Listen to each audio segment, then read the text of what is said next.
I want to welcome you to the Engineer Your Success podcast. I'm your host, Dr. James Bryant, and I have the pleasure of having a good friend and colleague, Aaron Lee, on the show. Aaron, how are you doing today?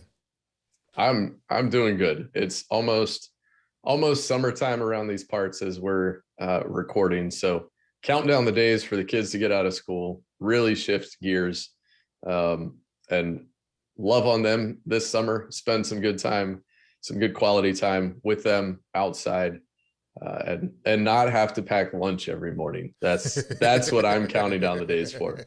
But we're good here.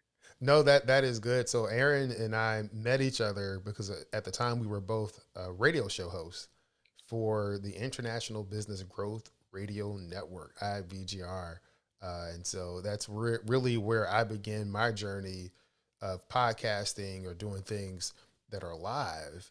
And it's actually where I really heard myself the first time and said, oh crap, I really don't sound too good. So I need to get better equipment and get better equipped personally to be able to bring great content to our audience. So Aaron, tell the audience a little bit about yourself. And when you get finished telling a little bit about yourself, I want you to tell us one thing that would not show up on your resume or online or anything like that. What's one thing about you? So, all right, go ahead, Aaron. All right. Well, I'm a leadership consultant, and I got into this world because in multiple of my previous worlds, in nonprofits, emergency management, faith sector, I worked with a lot of partner organizations. So I didn't just get to work for certain leaders. I got to watch a lot of leaders up close in other organizations. And based on the mission of those organizations, there were some headline big name organizations changing the world, both nonprofits as well as local, state, federal government, leaders in every sector I was running across. And I started to see these patterns play out in their leadership, leaders turning over, lots of change happening. I would try to call a partner, and all of a sudden my contact was gone, off to a new role. Mm-hmm. And so many of these things started to fly together. And I realized at one point, you know what? There are so many challenges that leaders face. They need the skills, they need to be equipped and built up so that they're ready to lead, to tackle each day the changes that are flying in their face day in and day out. And so it was kind of a confluence of worlds for me. Things came together, and I had an opportunity to start working with leaders, teams, and organizations on strengthening their communication, collaboration to overcome the drama, the turnover, the conflict, the just how paralyzed some organizations were at even tackling or doing anything new. They just sit there spinning their wheels. And really where it became real for me was when I wasn't only seeing those things in other people, but when I started to see it in the mirror in myself, I thought, all right, I need to do something about this, not only for me, but for other people as well. So obviously coming from human services, people-oriented nonprofit sector, it was a natural segue for me to serve people and to work with leaders to unlock their potential. And it's been an exciting journey. I've loved the diversity, the experiences, and we'll get into some of those specifics, but every day is different. And I love that about how long have you been doing that? I've been full-time in consulting about 3 years, shifted from emergency management, leading volunteers to respond to natural and man-made disasters. Made that shift about 3 years ago, but was coaching, consulting alongside that role for a few years prior. So it's pretty interesting because some of the people that listen to the show are in the highway maintenance arena. And from the maintenance perspective and operations perspective, we would be the ones that have to respond to those natural disasters. And so there's an interesting connection there that I don't even know if I knew before you actually going through that part of the story. So what's the one thing that our audience might find interesting about you that they're not going to hear this anyplace else? You're not going to hear this one anywhere else. And I haven't actually talked about this in a while. I was on a trip in Southern Africa about 20 years ago, and we had ventured out into a village.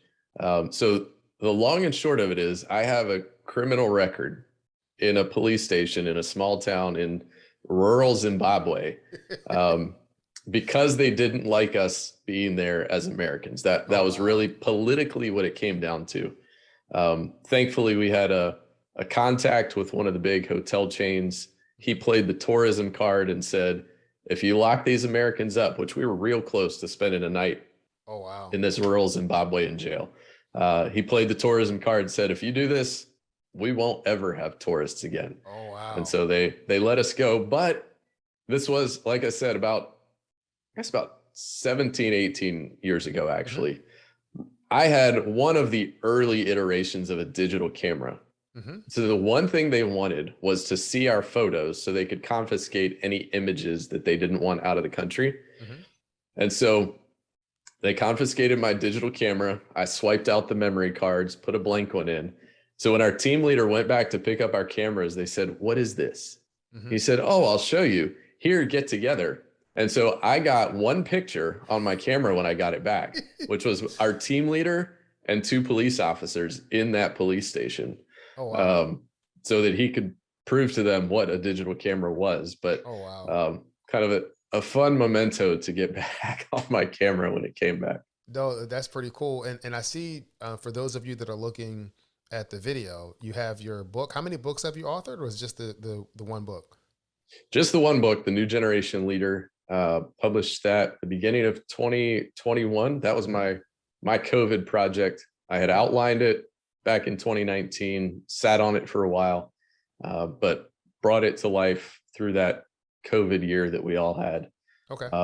Working on another one right now about where our brains naturally lead us astray while we're trying to lead. So, I think a lot of people are going to need that one. A lot of people. I think I am going to actually need that one. I think a lot of us struggle with being able to focus and attention when there's so many important issues that we're dealing with. So Aaron, one of the interesting things, and I wanted to bring you on the show and thank you for coming on the show, is that in your role as a leadership consultant and working with teams and individuals, you have this picture of pre-COVID, during the heat of COVID, and now what the new normal is transforming into being as we are leading out of a pandemic. We're not on the other side of it, but we're continuing to lead out of it. And so I would really like to get your take on how some of your work or how your clients are dealing with this new normal, but take us through some of the, what was happening before as compared to what's happening now. One of the things that we talk about a lot is the difference between being intentional versus being accidental as a leader. And a lot of us just naturally are accidental. This is actually one of the chapters in my new book that I'm working on. Comes out of this psychological dynamic that we all innately believe that our way is the right way. That's just where we start. So that is our accidental perspective, because spoiler alert, not everybody is alike for lots of many different reasons. And so we tend to talk about communication styles and how that impacts our communication in the workplace, and all of the other ways that our stories, our life experiences impact what we're bringing to the table. So leaders have always been accidental. Cultures have always been accidental. And there was something, this is another dynamic, I think, in that old world pre-2020, that we just get comfortable. We get comfortable and we don't think it's actually as bad as it is. And we reflected with some friends that a lot of us worked together at one point in time. And we were reflecting, this was last summer sometime. We spent a late night together at the lake walking through, oh, do you remember the time when, oh, do you remember this? How about this time? And once we went through all of those experiences we had, we all looked at each other and said, how did we hang on that long? And this was well before COVID. Yeah. And so we're getting comfortable, we're being accidental. And I think COVID was that big reorienting shift for a lot of people that really was a gut check. What is my purpose? Simon Sinek's infamous quote, what's my why? Yeah. And so as people started to reflect on that, think about that, we talked a little bit ago that 100% of my clients right now are having trouble hiring. Yeah. Where did all the people go? And there's a variety of dynamics. My parents retired a smidge before 65 and made that decision over the last few months. They just retired. So you've got some people retiring earlier, maybe giving up a part-time job they had on the side. Dual income families shifting to 1.5 or just one, and recognizing, hey, we can do this with just one. Just so many things changing around us, not to mention all of those societal, cultural changes that were happening. So here we are reorienting. Now we've experienced digital remote work. That's a whole new way of working. Yes. The challenges that came with that, there's two statistics. One, Americans on average in the first few months after COVID worked 3 more hours per day. And I just saw last week that the statistic that I think it was 217% increase in the number of meetings. Yes. I saw that too. Like, what are we trying to do? Somebody else on LinkedIn last week said, micromanagers have had to learn how to trust through the pandemic. They're not seeing their people. They can't go hover over their shoulder every day. And on the one hand, yes, you can shift from accidental micromanaging into intentional trust, or you can schedule more meetings and make sure your people are actually working and on the screen. Yeah. But I'm not quite sure how we expect people to do work when they're always on a screen. If you're always on a screen and you're always in meetings, it is difficult to do work. So one of the things that I'm hearing you say is that before the pandemic, it was easy for leaders to just be accidental. We were managing our folks, we were doing what we were doing. We would kind of read and react. You would read what's going on and react, but normally you react with what your solution is or what you think your solution could be. As we entered into the pandemic, those folks no longer had the luxury of being accidental, because if you're trying to be accidental, you're going to be lost. And so leaders and managers had to begin to take steps to be much more intentional in their approach to how they were going to manage their fully remote teams. Right. And now we have this dynamic. We don't have all the people that we used to have. We're trying to reorient and put back together a plan to keep blazing forward into the future. Now, maybe we're coming back partially, completely in person, some sort of hybrid. And so if we're being accidental and we're trying to put these plans together, responding to change, moving boldly into the future, we're going to keep leaving people on the sidelines along the way. And what I would add, Aaron, and by the time this airs, the episode that I'm talking about would have aired as well. There's the whole different dynamic. And what I like to say is that the people that you led before the pandemic and during the pandemic are not the same people that you're leading now, because we've undergone 2.5 years of collective trauma. There are people who have made really lifestyle decisions, particularly when it comes down to how much time and effort they're going to spend at work, how much time and effort they're going to actually spend doing, there are people that used to do the extra stuff. Well, that time is now spent with their kids and their family and pursuing those other things that came to light during the 2.5 years of the pandemic. And so you come into the office, you're expecting them to be the same person. They're not the same person. So even as managers and leaders, we have to continue to adapt.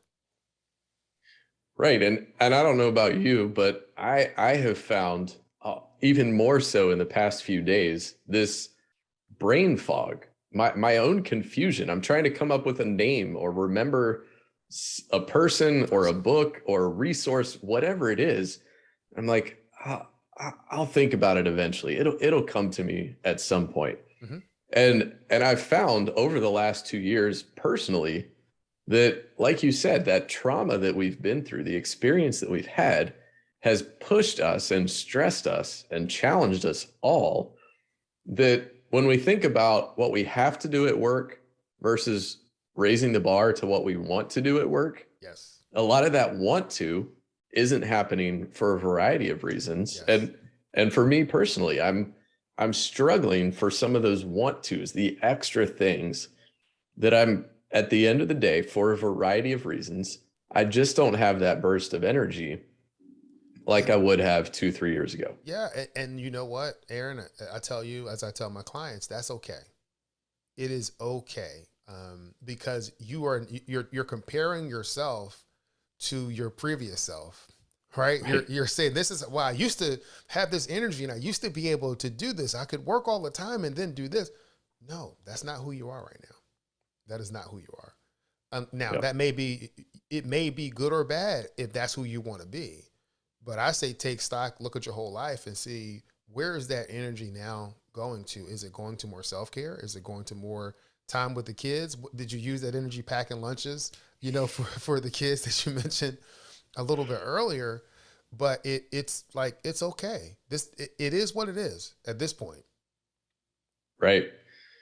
Right. And there's a point with the intentionality that, and I think this has come up all the more recently with headlines on pursuing mental health. How do we Mm-hmm. get healthy? Yes. And and you saying that really drives the emphasis home that one of the things that I talk with leaders about and work with them on is you need a healthy foundation. You have to be strong. And I use the word peace a lot of times. Mm-hmm. One of the tools that we use is built on peace, but not just in peace like world peace. I go back to the Hebrew translation of peace, which is shalom. Mm-hmm. And shalom is a full and total sense of personal peace and well-being, health and well-being. And so if leaders aren't healthy, they can't give what they don't have themselves. Yes. And so we've got to get them healthy. And that's really the foundation in any team, anywhere. And I started to include that tool as my introduction point in workshops Mm-hmm. with healthcare leaders in the summer, fall of 2020. Another consultant friend elevated that conversation. And I said, you know what? I need to jump in with you on this. We need to check in with people Mm-hmm. like we did at the start of the show. Every time we talk to somebody, hey, how are you? Yes. Well, here in the Mid-Atlantic in the South, we generally get good, fine, I'm okay. But what does that mean? And so with your team members, they're bringing, like you said, all of the family, the home, the outside of work things, they're bringing it to the office because, especially on those hybrid days, they're not even in the office. Yep. That home life is 6 feet away, not Yep. 6 miles away. And so it's all just front of mind and weighing on us. And so when we get back to that healthy foundation, that's where we start with leaders is how do you have a healthy foundation before you do anything else? Work on you. Yeah, and one of the ways that I incorporate that is to tell people that the most selfish thing that you can do is not care for yourself. Because if and I make the distinction between the fact that there's a difference between self-care and selfish care.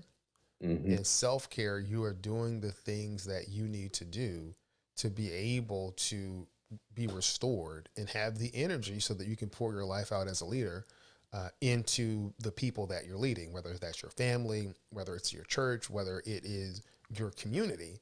You absolutely need to have that foundation for you to be able to move forward and do what you need to do to show up as the best version of yourself. You have to care for yourself.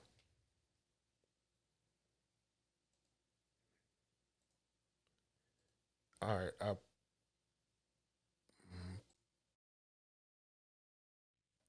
All right. We had a brief delay. So when we're editing this, make sure you cut this part out. Um, we were talking about, showing up as the best version of yourself, and how just in how during the pandemic, and what I like to say, those people, the people that you led are not the people that you're leading. Yes. Yeah. So I'll walk through the 5 components of our Peace Index tool, because I think it underscores what you just said and why certain things changed. So we say rate these 5 things on a scale of 1 to 100 and then average them together. So you're going to look and see which individual factor is low, and also how your overall sense of peace or shalom is. So number 1 is your sense of purpose. And as we talked about, individuals' awareness of their purpose changed through the pandemic. And so now for that factor, what they're calibrating their score against in their overall sense of peace related to purpose has changed. Then you've got the place, the physical location where you are.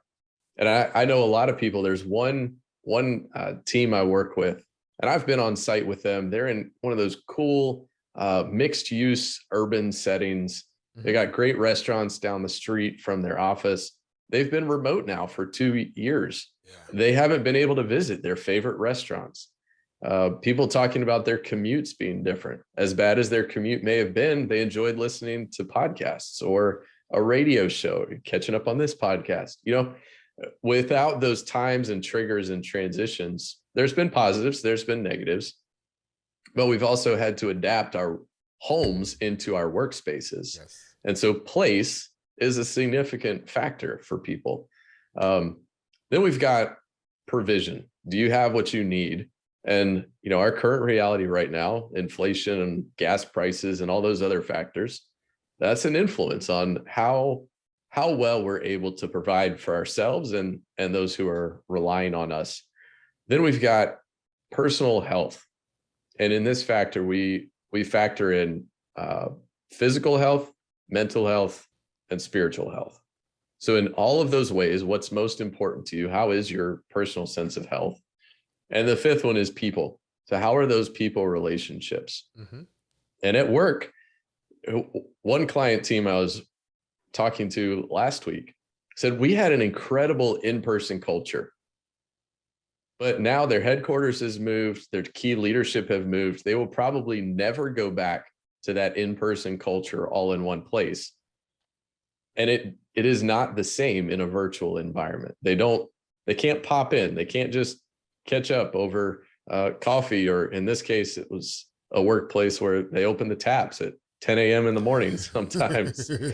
They can't just catch up over a drink or, whatever the case may be for them. So that those people relationships are different, especially as all the rest of us are taxed. We're each carrying each other's burdens all the more. Yeah. And so those 5 factors give individual leaders a great calibration of how really am I doing? And if I feel like there's a weight on my shoulders, maybe I can identify where that weight's coming from.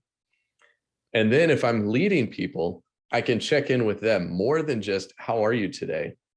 But James, I can't tell you how many times on LinkedIn in the last week I've seen my workplace has been very supportive. I just lost a family member. Trouble with a kid, an illness. I don't know that I can count them on just one hand. The number of times I've seen posts like that. Yeah. Everybody's experienced something, some level of loss, stress, challenge over the last 2 years. That wasn't unique to the pandemic. It maybe just got dialed up a little bit. Yeah. But when we truly check in on our people, understand what they're bringing, recognizing them as a whole person beyond just what they can produce at work, then we're able to get more from them in the long run. No, I think that is great insight, Aaron. And I agree totally 100%. So one of the questions that I would have for you is, you have people that are in this situation. They have some of their workforce that are in the office, some that are, that are participating remotely. So what are some kind of key points or suggestions that you have for leaders as they're leading their organization or their team through this new normal, through this period of having that hybrid workforce? Obviously, communication styles are critical. And we think mostly about communication tools, but what about styles? Mm-hmm. What about how we're showing up? What insights we're bringing? And so when we start to mix how we're communicating, I don't know necessarily that we've gotten less productive, but because we've shifted from in-person sometimes to email, text, Slack, Zoom meetings, our modes have shifted. Yeah. But our productivity probably hasn't moved the needle all that much one direction or another. And so one of the key insights for teams, there's a tool that we use that called the 5 voices that helps team members understand each other. Okay. And I can read a text message when I know, hey, this is the voice that James tends to speak with. I read your text message, your email, your Slack message. I filter through our live conversations differently than if I don't know what voice perspective you're bringing. So what are those 5 voices? So the 5 voices from quietest to loudest, Mm-hmm. and by quietest to loudest, I mean least likely to speak up to most likely to speak up, is nurture, our relational caretaker, the oil inside the engine of your team. The creative voice, which is very futuristic, idea driven, sometimes perfectionist, scanning the horizon for all the possibilities and opportunities. Mm-hmm. Then we've got the guardian, black and white, logical, systems, process oriented. Probably a lot of engineers are guardians or have at least had to adopt guardian skill sets. But guardians like the process. They want to make sure the project is moving forward methodically and systematically. Mm-hmm. Then we've got the 2 that are loudest, that if we're being accidental, will just railroad everybody else. Okay. And that's the connector, which is highly relational, the person that works the room and knows everybody everywhere. And if you need something, oh, you should talk to my good friend so-and-so down the block. They always know somebody. And they'll just pick up a conversation. And then last but not least, the pioneer, who are so driven, so purposeful, trailblazing towards the future. They get locked in on a goal and just set off going after it. Vision winning is the driver for them. And so pioneers will come into a room and say, I know the plan. Here it is. Get on board. Let's go. Yeah. Connectors will always be excited, jumping around like Tigger about their new idea. Guardians are going to ask questions and want the details. Creatives are, when they do speak, and they're going to be more reflective and slower to speak up in the room, it's probably not going to make sense at first because it's just so far out to the future. Okay. And then nurturers are always going to check in on you. They always want to make sure you're okay. As a voice, they're so burdened right now by providing care for everyone throughout the pandemic. And I imagine that it's really key to not only understand, your team members and the voices that they have, but understand your own voice and then the intermix in how you communicate and need to package your communication to be able to communicate effectively to someone that uses a different voice. And raising your level of awareness is really key because that eliminates judgment. Because a lot of times we judge those people that do not speak with the same voice that we have, or the one that is the antithesis of our voice. So it's like, I don't know why they always think this way or why they're always asking these questions. That's part of who they are and how they're wired. And if you really want a well-rounded team, then you need to have those different voices so that you can move forward in a real comprehensive way. Absolutely. And my voice is pioneer. And so my tendency, if I'm being accidental, is to come in and say, here's where we're going, let's go. And what I've had to realize is, let me shift to being intentional. Pioneers only make up 7% of the population, which means like you said, there's another 93% that I need to factor into my plans. Yeah. And what I've recognized is when I slow down and I listen to everybody else, I can put the pieces of all of their perspectives together and make our plan far greater than my plan was if I had just launched into it from the beginning. But it takes time, it takes patience, and it takes that awareness that I need to know myself, my own tendency, how I am going to show up.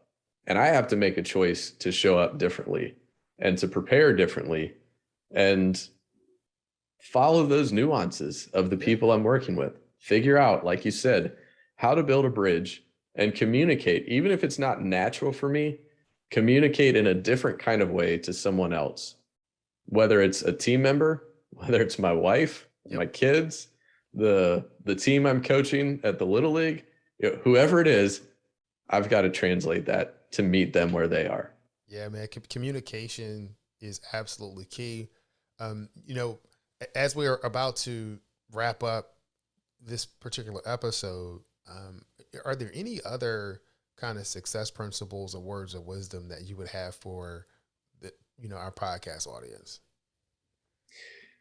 Yeah, I would say when you look at what your team is doing, we've talked a lot about tendencies where we all naturally go. And if we see a problem, we want to fix a problem. Communication, the relationships and trust building take time. And so when we see a problem, our tendency is to go to something structural. How can I reorganize this team, hire somebody new, fix the structure so that we can start working again? When in reality, we've got to build that healthy foundation as a team, as a company, as an entire system where I know what you're saying, I understand how you're communicating, and we trust each other to get the work done and get the job done so that we can collaborate. Then and only then does the structure help us facilitate that next level growth and opportunity. So, But again, just like in a team, just like with leaders, we've got to be 100% healthy ourselves so that we can multiply that out to the people around us. and so what I'm hearing is that people are the foundation that the structure is built on. That if you don't have a proper foundation, it's not going to be able to hold up any structure. And whether that's a business, whether that is a highway, a bridge, or a house, if the foundation is not solid, then it's going to crumble. And people are that foundation. Aaron, I want to thank you again for your time. I know you have a lot of other different things that are going on, and we would love to have you back on the show to talk about some of those things in the future. I'm going to end this episode as I end every episode. Many people know what to do. Fewer people know how to do it, but there's a select group of people that actually follow through, do it, and achieve the life of their dreams. I want to congratulate you, Aaron, on being part of that select few. Thanks. Thanks, James.